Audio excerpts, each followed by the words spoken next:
Ahí, ahí tú describes, Elena, cuando vino en un evento en el que por una bala muere el hermano mayor del presidente, hoy el presidente, y sí, por la trayectoria y por la manera en la que el hermano cae y muere, la única persona, dices, que estaba presente en el momento de ese incidente que acabó en la muerte de su hermano, el único que estaba era López Obrador, y entonces no lo dices, pero implica, por lo que dices, que López Obrador sí mató a su hermano. Eso es lo que pude leer de lo que narras. La novia fue testigo del homicidio de José Ramón.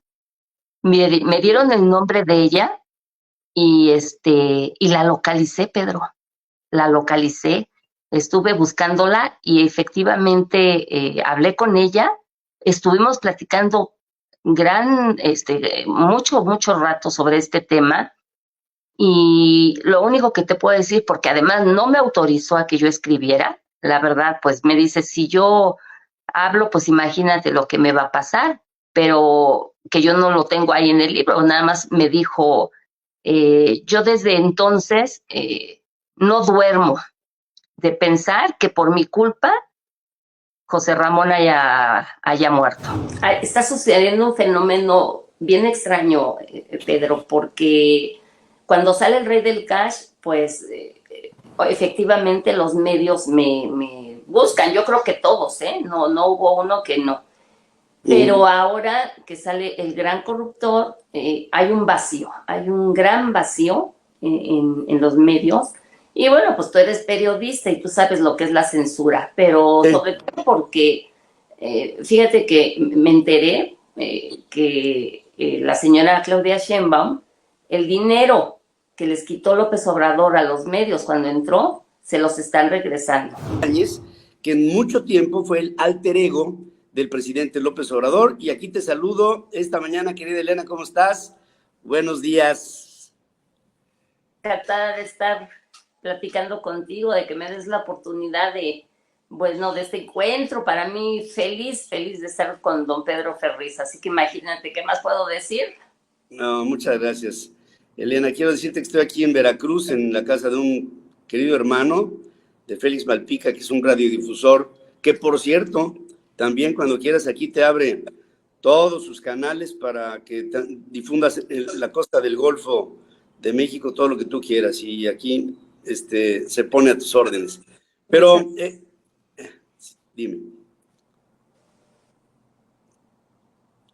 Estoy para servirte y al mismo tiempo, a mí me ha interesado mucho toda tu intención, empezando por haber hecho El Rey del Cash, que ha sido un libro que contra viento y marea, se difundió muchísimo, salió muchísimo, tuvo un impacto, tuvo incluso una respuesta o varias del presidente de la República, pero en esta ocasión pareciera como si el gran corruptor tuviera, no sé si más problema o en una circunstancia en la que, por supuesto, me imagino que no te invitaron a la FIL, ¿verdad? A la Feria Internacional del Libro, aunque eres una bestseller, pero a ver, cuéntanos toda esta historia.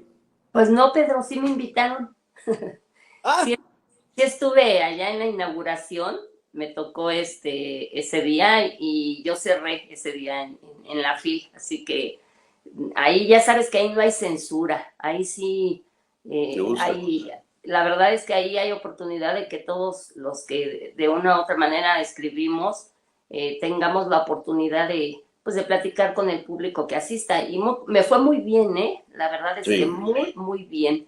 No me puedo quejar con todo y que, fíjate que lo que decías al principio, está sucediendo un fenómeno bien extraño, Pedro, porque cuando sale el rey del cash, pues efectivamente los medios me buscan. Yo creo que todos, no hubo uno que no. Pero ahora que sale el gran corruptor, hay un vacío, hay un gran vacío en los medios.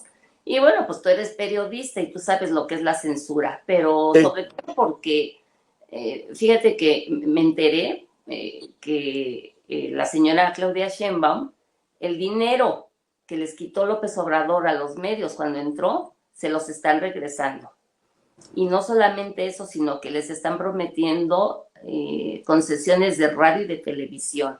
Claro. Entonces, obviamente eso hace que no me inviten, pero te digo que ha sido un fenómeno que me dicen, oye, es que pues el libro sin medios, solamente con las redes, con todas las personas que me han apoyado, con los medios independientes, con periodistas así como tú, el libro se está moviendo al mismo ritmo que el Rey del Cash. Ah, eso es O una sea, extraordinaria noticia. Vengo llegando de Monterrey, Pedro, me invitaron allá a una presentación maravillosa, no sabes, o sea, en miércoles, y bueno, tuve personas lleno, pero empresarios de primer nivel, ¿eh? O sea, no creas que cualquier persona, empresarios de primer nivel de Monterrey escuchándome. Fui a la FIL y el domingo me regreso a Guadalajara porque estoy invitada a la presentación del libro con integrantes de Confío México, que son en la Canaco. Entonces, la verdad es que te puedo decir que yo también estoy sorprendida, pero el libro está, y ¿sabes qué, Pedro? Se está vendiendo El Gran Corruptor y al mismo tiempo El Rey del Cash otra vez. Ah, pues sí, claro. Porque mira, una cosa es hablar de tu obra y otra cosa es leerla. Y yo quisiera entrar, si tú me lo permites, en ese detalle, en el detalle de la lectura. No quiero abundar en lo que está en el contenido en el libro como, digamos, la trama. Pero la primera pregunta que te haría yo es, la última vez que habló de ti el presidente de la República, dijo que no tenía un rigor periodístico lo que tú escribías. ¿Qué metodología usaste para escribir en esta ocasión El Gran Corruptor? Sí, Pedro. Bueno, primero, toda esta información que viene en este libro me la dieron mexicanas y mexicanos. O sea, ya no fue un testimonio personal, sino testimonios de personas que por una u otra razón o circunstancia o mala suerte también estuvieron cerca como trabajadores, ¿no? Y Sí.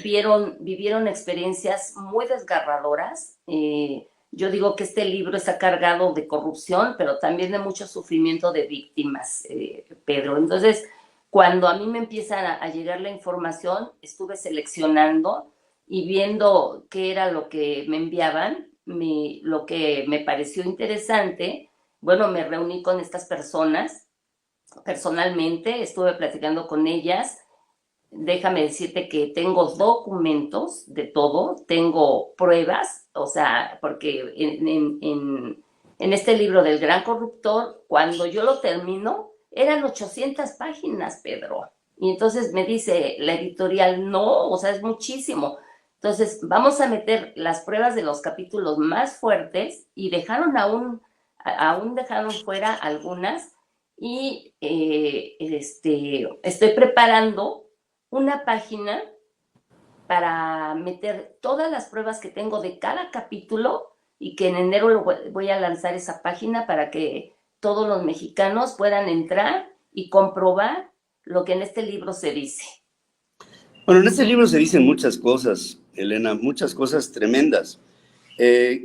Quiero dar una breve semblanza de lo que es la bibliografía que refiere a los diferentes capítulos, la radiografía de un político corruptor, violento y mesiánico. Ahí es una descripción, sí, una radiografía otra radiografía de López Obrador que ratifica lo que has venido sosteniendo desde el Rey del Cash, el Mefistófeles tabasqueño, complot de Ahumada y los fantasmas del pasado. Aquí está también mezclada la historia de la autora de La estafa maestra, de Rosario Robles, y metes toda esta que fue una estrategia de financiamiento para el entonces jefe de gobierno de la Ciudad de México, Andrés Manuel López Obrador, en la que se habla justamente de esto, ¿no? Sí, Pedro, efectivamente, fíjate que la primera llamada que recibo yo tuvo que ver con el tema de Carlos Ahumada, porque esta persona era el brazo derecho de Carlos. Y entonces me dice, oye, pues yo quiero hablar, quiero contarte, porque el señor es una mentira. O sea, toda su vida ha sido mentira, puesto que él ya ves que siempre dijo que no conocía a Ahumada, que nunca lo había tratado.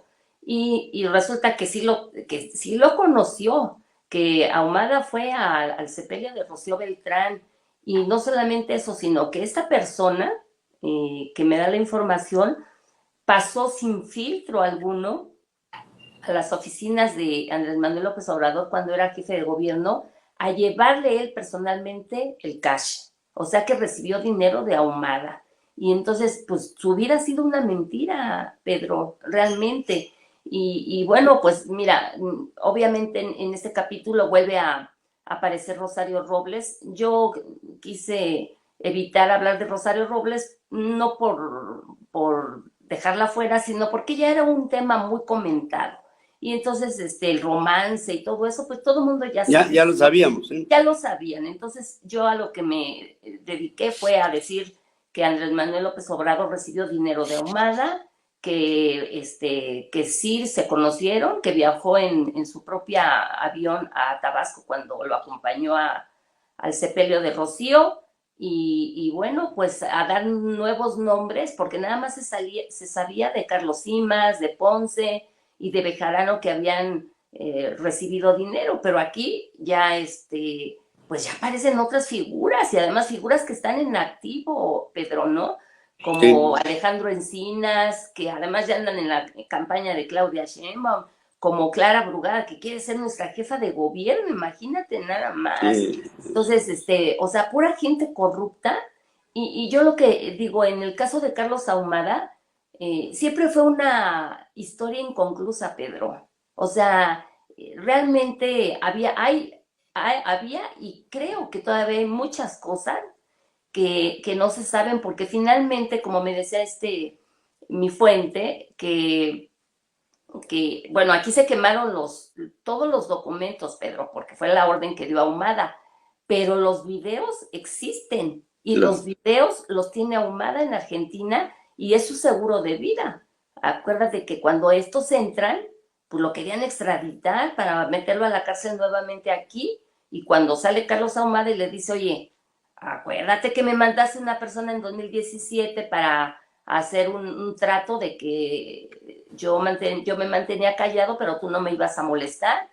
Y pues entonces ya desactivaron cualquier intento de extraditar. Claro, claro, claro. Pero de que, bueno, imagínate ahí, ¿qué te diré? En ese capítulo, ¿cómo es el rigor periodístico que me preguntas? Por ejemplo, en este caso que no había documentos ni nada y que los videos están en manos de Ahumada, bueno, lo que yo hice, porque era un tema importante y porque era una historia que fue la primera que vinculó al presidente con la corrupción. Entonces, lo que yo hice fue entrevistar a esta persona 3 veces en diferentes momentos y en diferentes horarios para ver si se contradecía, y no, Pedro. O sea, todo lo que me contaba me lo repitió tal cual. Y después lo que hice fue, ya cuando redacté el capítulo, fui a ver políticos que estuvieron en aquel entonces involucrados en los videoescándalos. Y les dije, miren, tengo esto, yo nada más quiero que me digan si es verdad. Y bueno, pues uno de ellos me dijo, es verdad, encuéralos. ¿Y así fue? Y así fue. Entonces digo, pues ahí están, o sea, imagínate, Higinio Martínez, que ahora están bueno, creo que ya lo regresaron al Senado, ya no les gustó que estuviera con Delfina Gómez, ¿no? Pero bueno, pero va a estar operando. Va a estar operando, sí va a estar operando. Alejandro Esquer, que es yo creo que es una agente clave, ¿no? Dentro de tus investigaciones. Sí, sí, sí, sí. Y bueno, pues Horacio Duarte, que es muy cercano al presidente y que estuvo manejando las aduanas Imagínate nada más lo que sacó en las aduanas Horacio Duarte, ¿no? Sí, no, bueno, es una tras otra y tratas de una manera muy particular a la no primera dama, que es, creo que es un personaje que con el tiempo irá surgiendo la verdadera influencia que esta mujer ha tenido, no solamente en la persona del presidente, sino en el esquema en el que mueve el presidente su vida. Incluso, bueno, ella se mete hasta en Palacio Nacional y en su administración, y ahí tú lo pones en evidencia. Sí, bueno, o sea, Beatriz Gutiérrez definitivamente ha sido una influencia muy fuerte en el presidente, que te voy a decir, el presidente, pues es un hombre perverso. O sea, si tú ya, como viste los capítulos, desde chico ya traía esa personalidad de violento, ¿no? Esa personalidad de desprecio hacia las mujeres. Entonces, A pues ver, perdón, ahí tú describes, Elena, cuando vino en un evento en el que por una bala muere el hermano mayor del presidente, hoy el presidente, y sí por la trayectoria y por la manera en la que el hermano cae y muere, la única persona, dices, que estaba presente en el momento de ese incidente que acabó en la muerte de su hermano, el único que estaba era López Obrador, y entonces no lo dices, pero implica, por lo que dices, que López Obrador sí mató a su hermano. Eso es lo que pude leer de lo que narras. Pedro, de lo que me preguntabas, es bien interesante, porque estas personas me dijeron que la novia fue testigo del homicidio de José Ramón. Me dieron el nombre de ella y la localicé, Pedro. La localicé, estuve buscándola y efectivamente hablé con ella, estuvimos platicando mucho rato sobre este tema y lo único que te puedo decir, porque además no me autorizó a que yo escribiera, la verdad, pues me dice, si yo hablo, pues imagínate lo que me va a pasar, pero que yo no lo tengo ahí en el libro, nada más me dijo, yo desde entonces no duermo de pensar que por mi culpa José Ramón haya muerto. Entonces, bueno, esto va a colación porque digo, yo no lo escribí porque pues, no estoy autorizada, ¿no? Porque me contó muchas cosas. Y pues lo que sí me dijeron es que era muy celoso, sumamente celoso el señor, y no le gustaba que la novia estuviera cerca del hermano. Entonces, que cuando él llega a la tienda, pues los encontró juntos. Y bueno, pues sucedieron los hechos, ya después se fueron, y bueno, pues decían que ya desde entonces, siendo adolescente, 14 años, 15 más o menos, el presidente ya utilizaba el miedo para controlar a sus amigos, Pedro. Oye, pero Entonces, antes de eso, Payambé López, el padre de Adán Augusto, entiendo que lo cobija, ¿no? Porque, digamos, ahí está el hecho. Hay un hombre muerto con un tiro de bala y, por supuesto, tendrían que haberse hecho ciertas investigaciones que condujeran a, pues, ¿qué pasó con ese crimen? No creo que se haya quedado así. Y entonces, ¿qué pasó? bueno, pues es que el papá de Adán Augusto ya tenía una relación con el padre de Andrés Manuel López Obrador, y bueno, cuando suceden estos hechos, él sí, como dices tú, protege a Andrés, se lo llevan afuera y regresa después, ¿no? Regresa unos años después, ya cuando era, pues ya andaba de líder, ya tendría unos 19 años cuando regresó, y con la idea de liderar, de tener a la gente, y bueno, pues llega con la misma personalidad de utilizar el miedo para tenerlos cerca de ellos. Y le gustaba que le llamaran el general, imagínate. Entonces, Sí. pues sí, es un personaje muy controvertido. Tiene, el presidente, yo creo que su pasado, por eso es que, mira, el pasado del presidente lo va a perseguir toda su vida, Pedro, porque tiene muchas cosas ocultas, muchísimas, y entonces están saliendo, pero van a salir mucho más, porque me enteré de muchas cosas que ya no me dio tiempo de investigar, porque ahora sí utilicé, como dices tú, el rigor periodístico de que no me iban a agarrar por ese lado de que estaba yo testimonios que, mira, a la gente de López Obrador, así le puedas pasar el muerto por aquí, de todas maneras van a decir que no es cierto, los Claro, fanáticos, ¿no? claro. Pero indecisos que sí creen. Entonces, muchas cosas de las que me enteré, eh, yo las estoy investigando en este momento. ¿Por qué? Porque el presidente no se va a ir, Pedro. El presidente es una gran mentira. O sea, tiene a Claudia Sheinbaum ahí y la utiliza, va a ser su maximato y entonces van a gobernar juntos. Y entonces hay que seguir sacando cosas del presidente, porque si, ¿qué pasa? Y es lo que yo les digo a todo mundo, si le cortamos la cabeza a la serpiente, pues la otra se cae, porque no, por sí sola no se sostiene, Pedro, No, tú no lo se sostiene, sabes, ¿no? no se sostiene. Incluso, Elena, tú describes en alguna parte algo que yo no había visto, no había escuchado ni leído, de la manera en que describen a López Obrador, sus padres, bueno, sobre todo su mamá. Hablabas de que a este hombre no se le podía llevar la contraria porque, bueno, hasta sugieres que hasta se convulsionaba, o sea, el hombre se ponía mal en el momento en que tenía algún tipo de contrariedad, lo que habla de un psicópata, habla de una persona que tiene una deformación psicológica que le hace ser intransigente, impenetrable, y tremendamente cruel en el momento en que tiene que serlo, con una absoluta ausencia de sentimiento por todo lo que sea externo a él. Es como es como lo percibo, de cómo lo describen sus propios progenitores.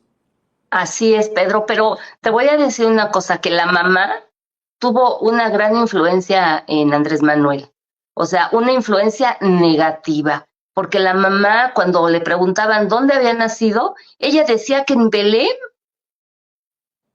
Ay, Imagínate. Entonces, pues, por eso cree que es mesiánico, Pedro, porque la mamá eso les decía a sus vecinos, que Andrés Manuel López Obrador había nacido en Belén.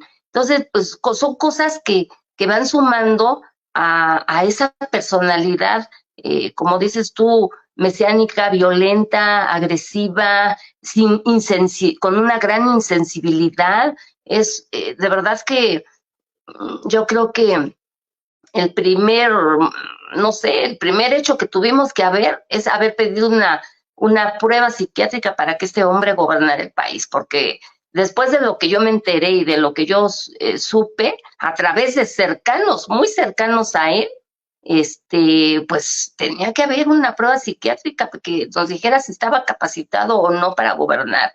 Y déjame contarte que hace poco tuve una plática con una periodista de renombre y me contó que ella lo fue a entrevistar cuando los pozos petroleros, cuando agarró los pozos, los tomó, ¿te acuerdas? Y sí, claro. entonces dice que cuando sale de la entrevista, cuando termina, él agarra del brazo y le dice, quiero decirte, para que lo tomes bien en cuenta, que yo soy la reencarnación de Gandhi. Ay, no. O sea, ve por todos lados, o sea, es un hombre tremendamente, pues yo creo que está enfermo de la mente, no sé, o sea, como dices tú, un sociópata, un psicópata, yo creo que se le juntan todas las cosas, Pedro. Ahí en ese capítulo de Mefistófeles tabasqueño, pues de Mefistófeles es un demonio, ¿no?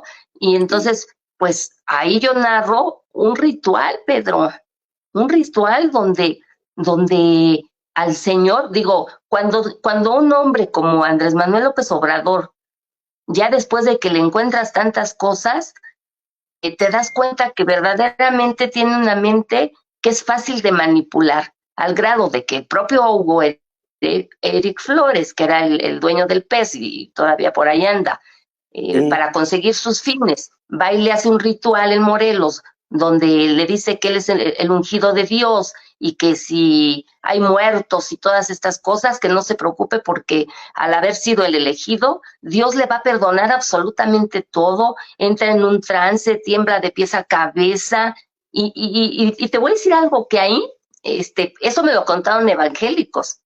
Entonces dije yo, y me dicen, fíjate que en ese evento que fue en Morelos, estuvo un político, me dijo, un político que acompañó a Andrés Manuel López Obrador, y me dijeron que quién era Pedro.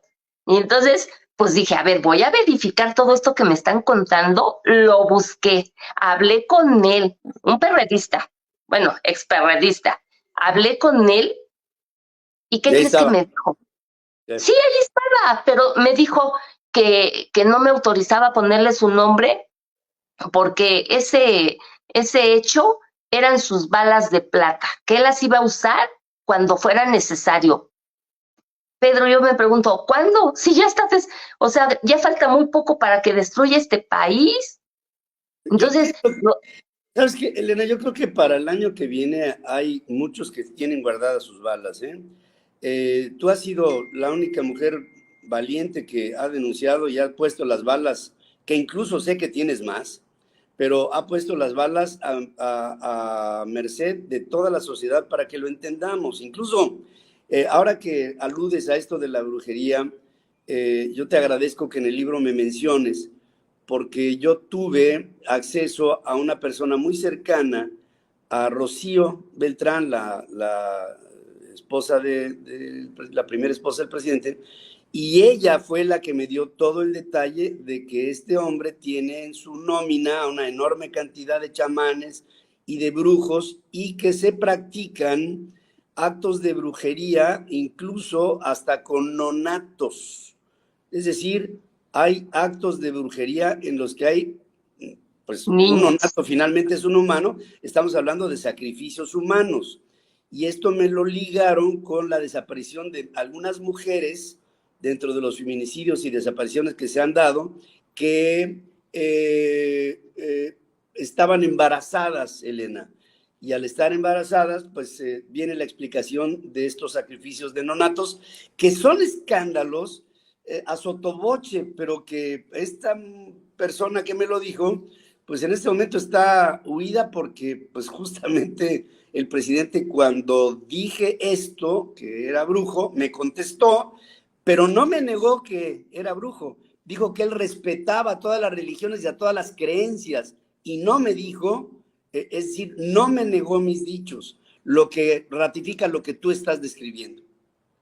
Sí, Pedro, pues definitivamente, digo, él ha tenido que ver con estas cuestiones como estos rituales tontos, pero también, pues hablo yo de santería, efectivamente, ¿no? De cómo el presidente, pues le llevaban cosas para protección, que incluía también ya la matanza de animales para bañarlos con la sangre de ellos en una llena, o sea, cosas así. Mira, acuérdate que yo digo ahí, a ver, todo el mundo se pregunta, ¿qué religión tiene el presidente? Si es católico, si es evangélico, si es cristiano, si es masón. Yo digo que el presidente se acomoda a lo que le conviene, Pedro. Entonces, claro, su influencia con Cuba es mucha. Y tú sabes que en Cuba se manejan todas estas cuestiones de santería.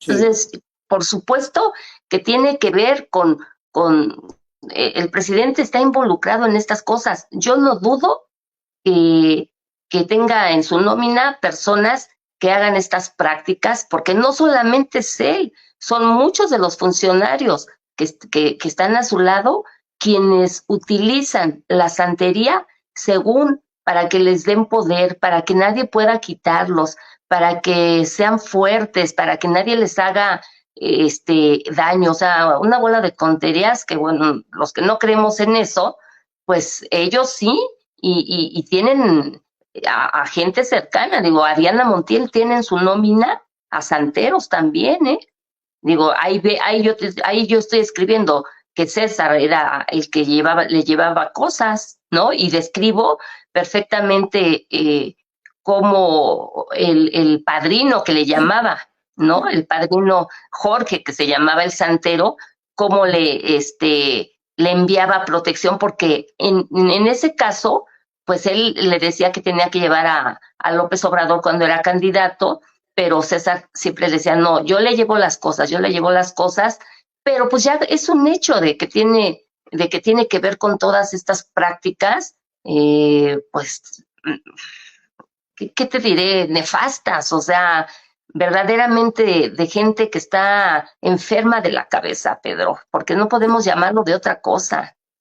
Sí, sí, mira, ahí hay un escalamiento entre la pretensión del poder y la pretensión del dinero, y esto va aparejado con una serie de historias de horror que tienen que ver con sexo, sangre, sudor y lágrimas, ¿no? Tiene que ver con todo esto, y bueno, pues sus consecuencias. Hablas de las cuevas. Hablas de las cuevas que hay en la capital de la República Mexicana. ¿Cuevas de qué, Elena? Cuevas de lo del dinero, ¿no? Del cash. Sí, sí, sí, a eso me Esto. refiero. Pues mira, fíjate, Quiero darle el sentido es que utilizaste esa palabra y se sí, me hace una palabra muy las cajas. fuerte, ¿sí? Y que está en el texto de lo que quiero decirle al público que el libro de Elena lo leí en una sentada, porque no me podía levantar. Es un libro que no nada más es decir, aquí está el gran corruptor, no, es leerlo, es ver y aprovechar las páginas y el contenido de una mujer valiente que ha investigado y que ha dicho lo que nadie ha dicho. Es lo que te aplaudo y te admiro, y dicho sea de paso, Elena tiene información diseminada en diferentes lugares para cubrir su propia persona. Así lo entiendo, ¿no, Elena? Sí, sí, sí, sí, así es, Pedro, sí. En este libro, mira, si tú ya lo viste, ya lo leíste, y pues hay personas que dieron su nombre y apellido. Sí. Entonces, ¿sabes qué? Dicen, oye, quiero que me pongas porque yo también quiero contribuir a que estas personas se vayan. Y en ese caso está el de las cajas de huevo, ¿no? Porque este persona fue testigo de cómo en ese domicilio que estaba en la Roma, muy cerca de la casa de campaña de López Obrador, cuando él va, pues le ayuda a cargar la caja y pensaba que tenían documentos o que tenían algo porque eran muy pesadas, ¿no? Entonces, cuando le dice, oye, pues, ¿qué traen aquí? El que era muy amigo, le enseña, dice, pues es dinero, y ve la cantidad de efectivo que hay. Entonces, yo investigo, Pedro, dije, ese domicilio, fíjate la casualidad. A ver, las cajas de huevo, ¿sabes quién las utiliza para hacer sus No. movimientos? Manuel Bartlett.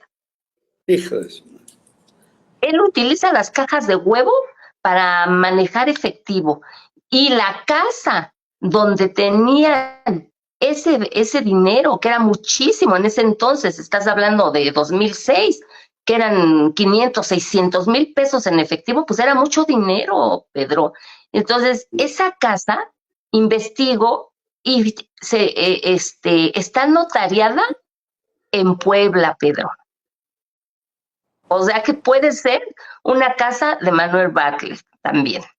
Claro, por supuesto. Claro, por supuesto. Porque pues él ha sido un cómplice, ¿no? Y sí, pues son las cuevas de este hombre que debe tener, mira, ahora que ya maneja el presupuesto más grande, el presupuesto del país, y lo maneja de manera total y absoluta y sin rendir cuentas, sin transparencia y todo, imagínate cuántas cuevas debe de tener este hombre. No, pues por todos lados. Y desde la documentación que das del Rey del Cash hasta el día de hoy, todos los subejercicios que describes, todo subejercicio, queridos amigos, es si se presupuesta algo para un año y lo que presupuestado está, parte de ello no se gasta, en ese momento pasa a las arcas de la discrecionalidad del manejo del presidente de la República.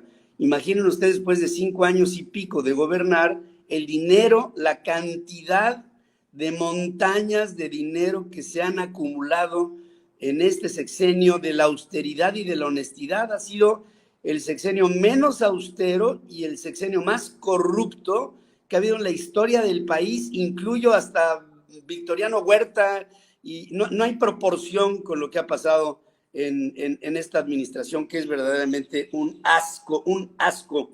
Adán Augusto López, no quiero ir a todo porque, pues si no, quiero dejarle curiosidad al público para que te lea. Adán Augusto López es un personaje que tocas como un hacedor de dinero, hablando de ese dinero. Si quieres darle una pincelada. Uh-huh. Bueno, pues Adán, fíjate que cuando Adán viene siendo hijo de Payambé, que era un notario, entonces a mí me contaron, me decían que sí tenían dinero, pero no el dinero que tiene ahora, Pedro. Es multimillonario, multimillonario el señor.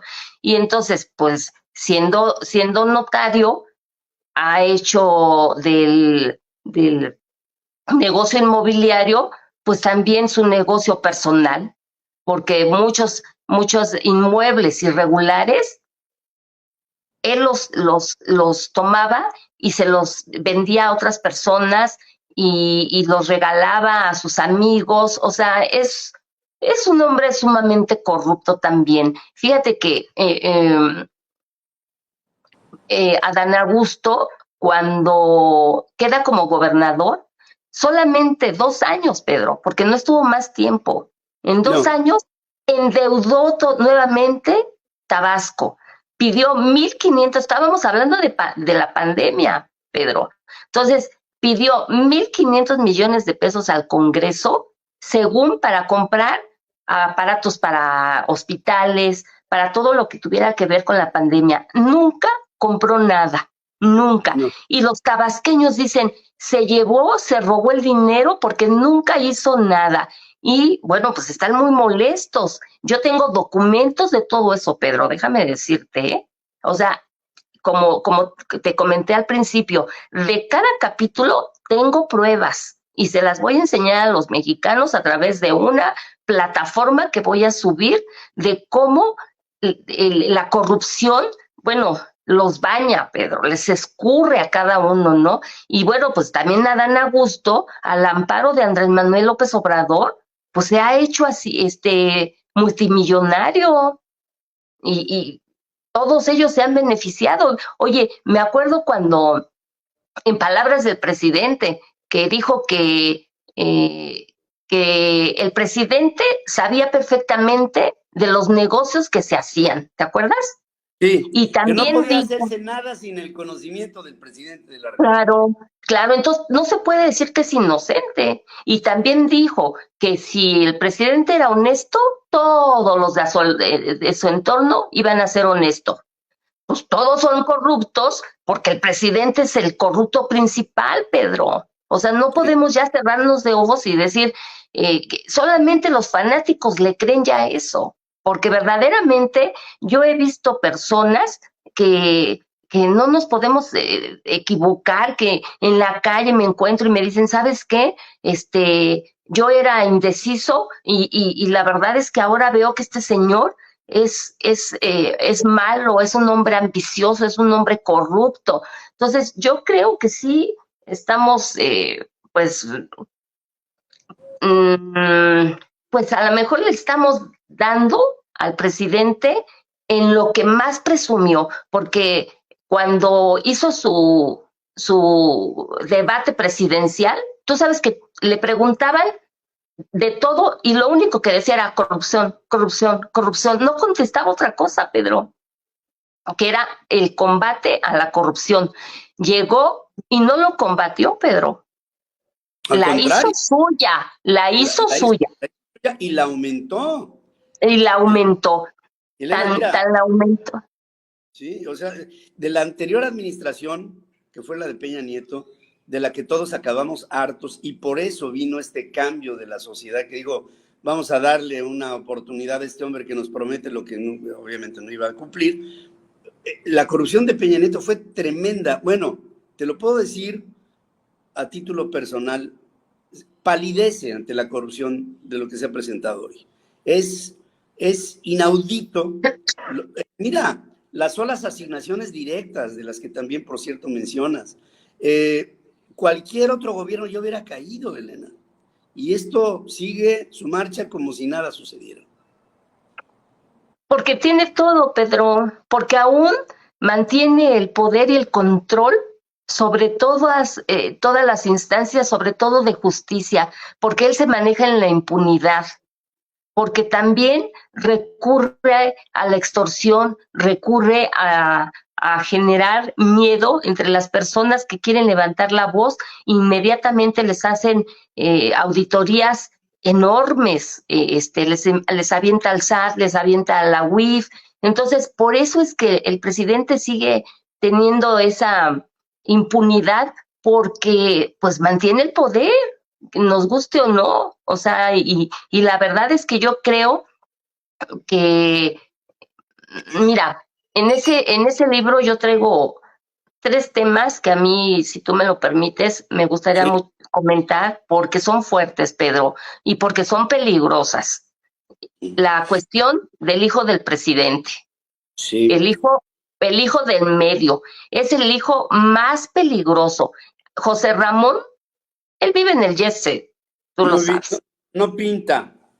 No pinta. Él que viva en el lujo, que viaje, que ande, no pinta. Pero el del medio está siguiendo el mismo modus operandi del padre. Extorsiona a quien se le pone enfrente. Cuando el padre menciona a tal o a cual empresario, inmediatamente Andrés Beltrán habla para pedirles cash, para que el papá ya no les hable, ya no los toque en la mañanera. Entonces, este muchacho, en el gobierno federal, lo mismo que hizo su papá, tiene todos sus operadores, o sea, por sus manos, igual que con el presidente, pues no pasa el dinero, porque para eso tienen a los operadores, pero quien controla todo son ellos. Y ya no se puede negar. Entonces, este caso de Andrés es muy peligroso, porque lo están encumbrando, lo están fortaleciendo. Él ya se mete en todos los estados de la República. Algunos dicen que con miras al 2030, no lo sé. Pero la cuestión es que este muchacho es el ejemplo vivo de la corrupción que le enseñó su padre. Sí, sin duda. Sin duda. Y luego... Ese es un tema, ese hijo, incluso mencionas me parece que el siguiente se llama Gonzalo también, ¿no? Ese también. Gonzalo. A ese Sí. también lo mencionas. Pero bueno, pues yo quiero dejar que lo lea la gente. Yo creo que otro personaje es Julio Scherer. No sé si lo tenías entre la tríada de cosas que querías hablar. Mira, Julio Scherer cuando llegó con Andrés Manuel López Obrador, ya traía una carrera de corrupción, Pedro, porque el apellido le ayuda. El ser Scherer le hace que sea intocable y que no se le niegue absolutamente a nadie. Cuando yo estaba escribiendo una columna, lo primero que me dijeron era que no podía tocar a Julio Scherer. Así. Y entonces, bueno, pues Julio Scherer utiliza el apellido del papá, tiene tráfico de influencias, porque además te voy a decir, Julio Scherer, pues aprendió muchas cosas de Javier García Paniagua, que era entonces amiguísimo del padre de Julio Scherer Ibarra, ¿no? Y entonces ahí fue donde se conocieron Julio Scherer y Omar Harfuch, fíjate. Y entonces, pues el trato entre ellos es todo un entramado de corrupción y de cosas chuecas y de maldad, Pedro, porque además, bueno, Harfuch, pues tiene que ver con el narco. Yo no puedo decir que Julio Scherer porque no tengo evidencias, pero del otro sí. Entonces, Julio Scherer, a donde hay dinero, Pedro, Ahí hace brinca. empresas. Sí. Ahí hace empresas. Y entonces, ¿qué pasa? Que, oye, Julio Scherer, viendo la cuestión de los desaparecidos, y quiere hacer un negociazo quedándose con todo lo del ADN de los desaparecidos. Imagínate lo que era eso. Entonces, yo creo que esa fue parte de la discusión o del pleito que terminó con Gers Manero. Fíjate. Y que Gers Manero acabó imponiéndose sobre Julio, y lo que nunca pensó Julio, que él sería vencido, porque él se sentía, bueno, lo decía y lo citas en el libro, el presidente hablaba de Julio y se refería a él como su hermano. Pues sí, Julio se sentía imbatible, ¿no? imbatible, pero también cuando el presidente a alguien le dice hermano es porque lo va a traicionar, Pedro, también. Esa es la verdad. Y entonces, a ver, a Julio sale por la puerta trasera de Palacio Nacional, tú lo sabes. Sí. Pero ¿qué está pasando ahora? Están reeditando la campaña de Andrés Manuel López Obrador. Claudia Sheinbaum rescata a todos esos personajes que ya sacó Andrés Manuel López Obrador y esta mujer se los trae. Ya trae a Julio Scherer, que es el que está moviendo medios, Pedro. Fíjate nada más. Entonces, uh-huh. Y también vuelve a rescatar a Tatiana Cloutier y sigue rescatando personajes. Oye, Mario Delgado, bueno, ya sabemos que es el presidente de Morena, pero ahí hay un capítulo fuertísimo que tiene que ser investigado porque con pruebas, hay pruebas. A mí me llega anónimamente una lámina de cómo, de la ruta de ese dinero que Sergio Carmona, el rey del Huachicol, Sí. les dio a los morenistas. Y entonces, después de que me llega esa lámina, yo cuando la veo dije, ¿y esto qué es? ¿No? Pero a los 2 días me buscan unas personas y me dicen, oye, te mandamos una lámina para que veas cómo está el comportamiento de Mario Delgado y de muchos morenistas. Sergio Carmona sabía que lo iban a asesinar, Pedro. ¿Y sabes qué hizo? Dejó huellas para que llegaran hasta donde están las cabezas. Tengo, ahí nada más aparece la lámina, pero tengo las bitácoras de vuelo de Mario Delgado en el avión de Sergio Carmona, volando con Erasmo González, que es un personaje también que tiene que ver con el narco y que es diputado federal, pero ahora lo quieren hacer senador, igual que Omar Harfuch. O sea que ya los narcos van a legislar, Pedro. Sí. Sí. Incluso Imagínate. mencionas a Américo Villarreal también dentro de ese mismo esquema, hoy gobernador Y de al Sonora. hijo, a Américo, al hijo, a todos ellos cercanos que se vieron verdaderamente beneficiados con dinero sucio, con dinero del huachicol. Pero también ahí menciono al general Audómaro, que Ah, es sí. que es el del CISEN. Digo, dicen que no hay CISEN, pero es el que nos vigila y el que nos espía.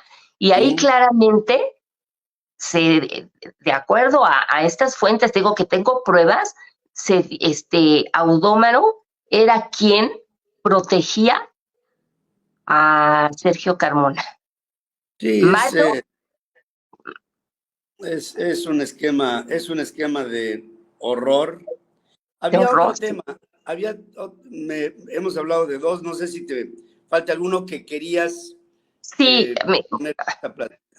sí, digo, hay muchas cosas, ¿no? Hay Pero mucho. porque son 21 capítulos, ojalá lo puedan leer. Como dice Pedro, la verdad es que yo trato de escribir lo más ágil que se pueda, porque Sí, en este libro que se llama El Gran Corruptor, hay muchos números y sí, números enormes. Entonces, cuando hay números, a veces es difícil comprenderlos, ¿no? Pero otro tema que es fundamental es la escuela que dejó Mark Harfuch en la Ciudad de México. ¿Y por qué lo saco a relación? Porque Omar no limpiaron la policía, Pedro. O sea, lo que hizo Omar llegando fue aumentar las cuotas de los policías porque tenía que juntarle cash a la campaña de Claudia Sheinbaum, y yo hablo de ahí de 4,000 millones de pesos. Entonces, ¿qué hacían? Pues a los policías les cobran todo, desde la pistola, los zapatos y la patrulla, si iban acompañados, y si les pedían 50 pesos con Omar, les pidieron 200. Entonces, pues los obligan a que salgan a la calle a extorsionarnos. Pero además, Pedro, fíjate lo que hizo este tipo, para que a su jefa no le aumentaran los índices delictivos, todos los homicidios que sucedían aquí los tiraban en el Estado de México. Esa parte te revuelve el estómago, una cosa así. Es decir, queridos amigos, homicidios gestados en la capital de la República Mexicana los pasan a otra jurisdicción para que no pesen en las cifras de lo que fue el gobierno de Claudia Sheinbaum. Eso es para revolverle el estómago a cualquier persona. Es lo que nos podría venir en caso de que Claudia Sheinbaum ganara la presidencia de la República. Claro, no, y además ahí hay un episodio que es verdaderamente escalofriante, los podridos, Pedro. Sí. ¿No? O sea, los podridos, a todos tus seguidores, la gente que siempre ha estado contigo, yo quiero que decirles que los podridos son los indigentes. Y entonces, cuando este señor necesitaba decir, oye, detuve a una persona que asesinó o que violó o qué tal, pues resulta que iban por un podrido o por un indigente, le quitaban la ropa para culparlo, le quitan la ropa de indigente, le ponen una playerita y dicen, aquí está el culpable, fabrican culpables, los meten a la cárcel, Pedro, sin que puedan defenderse, y eso es lo que hace. Bueno, ahí hay una conversación de un mando que le dice a un policía, tráeme rápido un podrido. Oye, nada más tengo una mujer, no importa, o sea, tráemela, me vale madre, tráeme. Entonces, eso es lo que gestó, y durante el tiempo que Omar Harfuch estuvo de candidato aquí al gobierno de la Ciudad de México, a los policías en horarios laborales, Pedro, los traía de brigadistas. Entonces nos dejaban desamparados, nos dejaban en manos de la delincuencia. Eso es lo que hizo Omar Harfuch. Ahora, Claudia, oye, hoy no, dicen, es que Batman, que es una ridiculez. Yo le digo que no es Batman, es el guasón este tipo, ¿no? O sea, hay evidencias ya de que está metido con el narco y todo eso. Y Claudia, ¿qué hace? Pues el señor renuncia a la candidatura a pesar de que ganó, sobre pretexto del género para Clara Brugada. Pero como se portó tan bien, lo mandan como candidato plurinominal al Senado. Pero ¿cuál es el peligro ahí, Pedro? Que cuando Omar esté como senador, lo van a quitar y lo pueden mandar, que es lo más seguro, como secretario de Seguridad Ciudadana Federal. A un narco, Pedro. Elena, es un libro apasionante el que has escrito, con un extraordinario prólogo de Sergio Negrete. El Gran Corruptor es un documento que todos los mexicanos conscientes debemos leer antes del 2 de junio, antes del día de las elecciones, para que sepamos en dónde estamos metidos y hacia dónde podría ir el país. No nos vamos a jugar en las elecciones del 2 de junio una elección más. Nos vamos a jugar un México de democracia, de libertades, un México de un ejercicio de una división de poderes y de lo que teníamos antes de que llegara este gran corruptor. Para mí es una obligación como un hombre público el promover lo que tú has escrito, que yo quisiera terminar esta plática con lo que inició tu idea de denunciar, de desnudar a este hombre.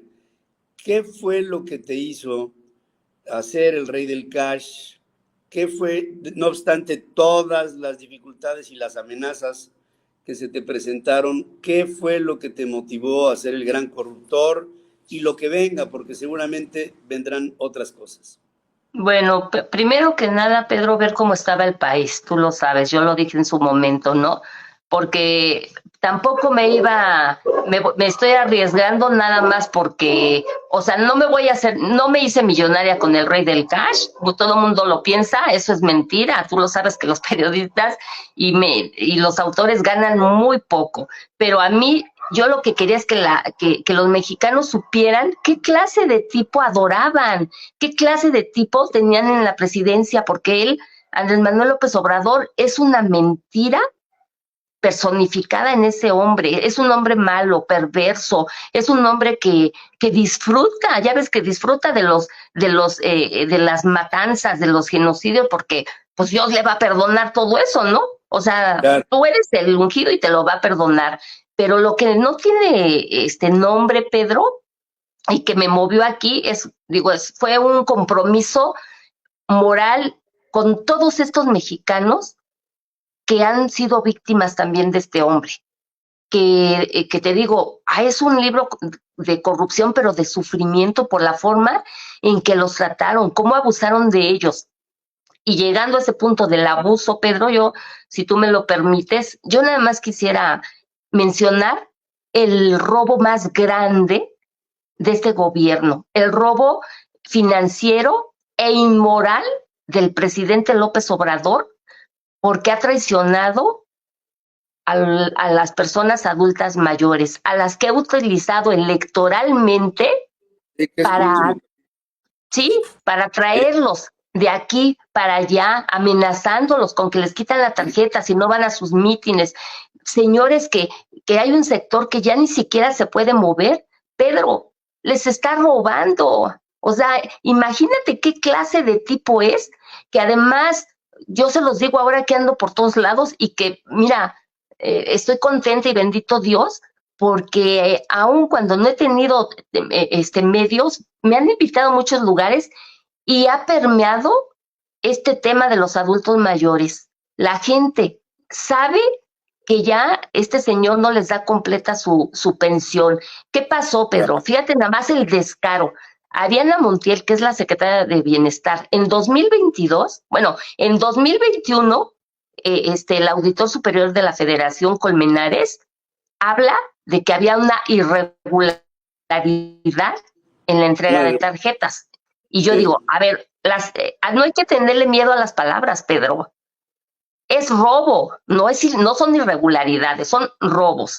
Entonces, cuando este señor se atreve a decir eso, fue cuando el presidente se va contra él y casi lo destituye. Acuérdate cómo se puso. Entonces, David Colmenares lo doblan y se queda callado. Nunca dieron una explicación sobre lo que David Colmenares había encontrado en 2021.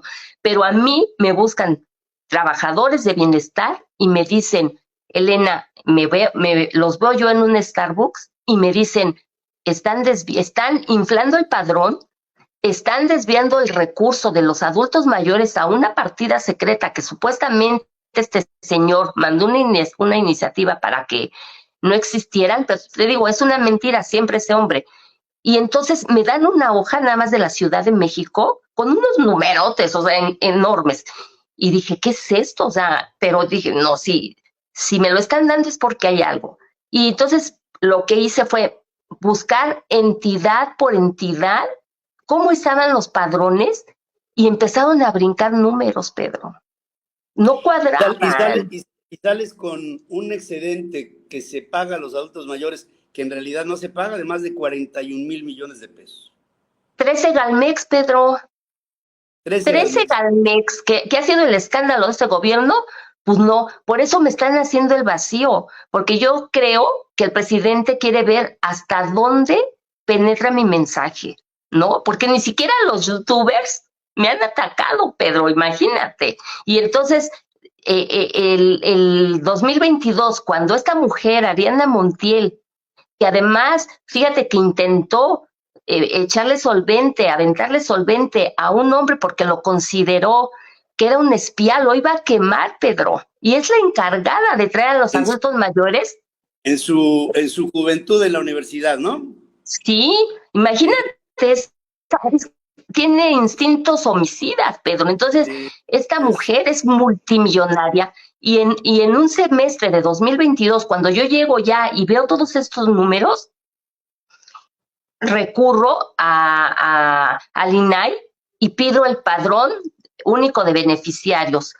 Veo el informe de Ariana Montiel, veo el informe de López Obrador del primer semestre, cuando estábamos en pandemia, y le sobraban más de 1 millón de personas, Pedro. O sea no, que se le no, paga a los muertos, se sí, hace sí, sí, con sí, los olvida.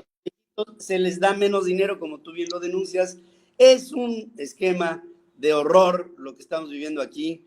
Yo quiero, Pero Pedro no ha terminado. O sea, fue en ese semestre, pero sí, siguen, o sea, siguen desviando esos recursos de los adultos mayores, que es nuestro dinero además, Pedro, porque son nuestros impuestos. bueno, y Y entonces es, supuestamente le mandan a todos los adultos mayores, sea Carlos Slim o sea quien sea, y pues yo no soy Carlos Slim, pero yo no he recibido nada, eso te lo bueno, garantizo. te voy a decir una cosa, Pedro, exactamente, de acuerdo a ellos, todavía hace poco chequé del 2022 al 2023 del informe del presidente y le siguen sobrando 1.300.000 personas. Y Sí. entonces, ahora que estuve en Monterrey, les dije, yo quiero saber si ustedes han pedido su tarjeta.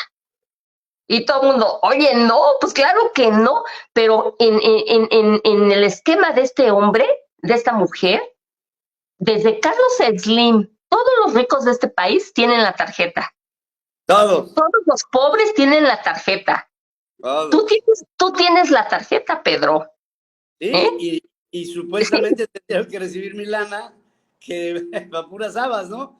Pero mira, Elena, estamos hablando de un enfermo mental, estamos hablando de un loco al que el pueblo le dio el poder, que se dejó engañar por un imbécil, que tarde que temprano, yo bien comulgo con lo que dices tú, el pasado lo persigue, será su tortura. Mira, hay un concepto que se llama karma, y el karma es muy grande y además el karma no perdona. Esto lo veremos y como dijo alguna vez Lili Telles, ojalá y viva este hombre para ver en carne propia lo que va a tener que sufrir después de todo lo que pasa. Elena, nuevamente te vuelvo a reiterar mi agradecimiento. Vuelvo a reiterar el hecho que tú tienes información en diferentes personas para salvaguardar tu propia identidad y tu propia seguridad. Que no se le ocurra a nadie atentar en contra de lo que, de todo el valor que has vertido en este par de libros, que son, creo, una joya y una pieza que ninguna otra dictadura en ninguna parte del mundo en el tiempo del dictador se había logrado publicar, y tú lo has hecho para la dictadura que hay en México, porque no es una presidencia, es una dictadura, es un dictador, y tú has tenido el valor para sacar sendos libros de todo esto. Habrá mucha pelea que dar. Yo me quedo con este testimonio y conservo para ti mi enorme admiración y respeto por tu trabajo, por tu compromiso y por tu vida. Te mando un abrazo, querida amiga. No, bueno, Pedro, muchas gracias, pero pues, o sea, tú eres el maestro, man. Nosotros aprendemos de personas como tú, de periodistas como tú, que han vivido que han vivido la censura y que sin embargo ahí están. O sea, entonces, la verdad para mí eres un ejemplo a seguir. Yo te agradezco muchísimo y si tú me permites, yo nada más quisiera mandarles un mensaje a todos los que te ven, que yo sé que es muchísima gente, que, que si me pueden enviar un correo a Chávez González Elena 21@gmail.com para saber si ellos han pedido tarjeta, para saber, tenemos, Pedro, que limpiar el padrón. Tenemos que llegar al fondo de este robo. Entonces, A todos aquellos que no han recibido tarjeta y que no la han pedido, necesito que me digan, ¿sabes qué? Yo no la tengo, porque eso es el robo más grande y puede ser, Pedro, le podemos hacer un boquete en el corazón de este hombre, porque con eso presume de tener autoridad moral y que Tienes se toda le la haga razón. justicia a los ancianos, Pedro. Repíteme el correo, por favor. Chávez González Elena 21 @gmail.com. Muy bien, ahí está, y lo estaré repitiendo constantemente. ¿Habrá un tercer libro? No, pues, pues fíjate que ahorita, bueno, estoy bien metida con la verdad he trabajado muchísimo porque, pues, a pesar de que me dice la editorial, es que es un fenómeno, solito se mueve, le dije, no, solito no, porque he andado de arriba para abajo, pero, Solito. oye, solito, ¿qué pasó? O sea, la gente es muy generosa conmigo, pero he tenido que ir de aquí, para allá y estar dando entrevistas y presentándolo y la verdad feliz, la verdad es que me han tratado muy bien todas estas personas. Yo creo que hay mucho material todavía de dónde cortar, hay muchas cosas que me están, que guardé, pero que además me están llegando nueva información, ahora que estuve en Monterrey, me Sí, dieron información valiosísima, Pedro, valiosísima que tengo que investigar. Porque, claro. ¿sabes qué va a pasar? Que si Claudia Sheinbaum la imponen, porque van a utilizar el miedo, Pedro, Claro. al narco, tienen la estructura, tienen el dinero, tienen al ejército. Entonces, si a esta mujer, este hombre, la logra imponer y los mexicanos no abrimos los ojos y decidimos darle un destino diferente a nuestro país, vamos a vivir peor, el terror va a ser peor, o sea, tenemos que ser muy, muy, muy, muy listos y ya decirles adiós, pero no solamente decirles adiós, Pedro, se les tiene ya que sancionar.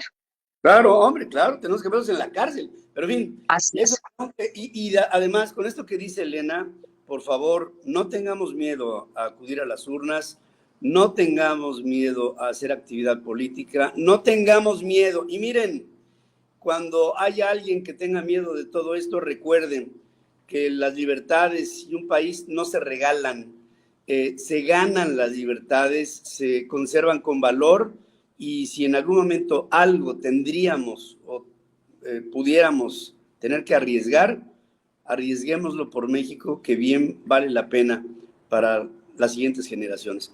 Elena Chávez, ni más, te agradezco, te mando un beso con mi cariño y que sigan los éxitos porque los has tenido.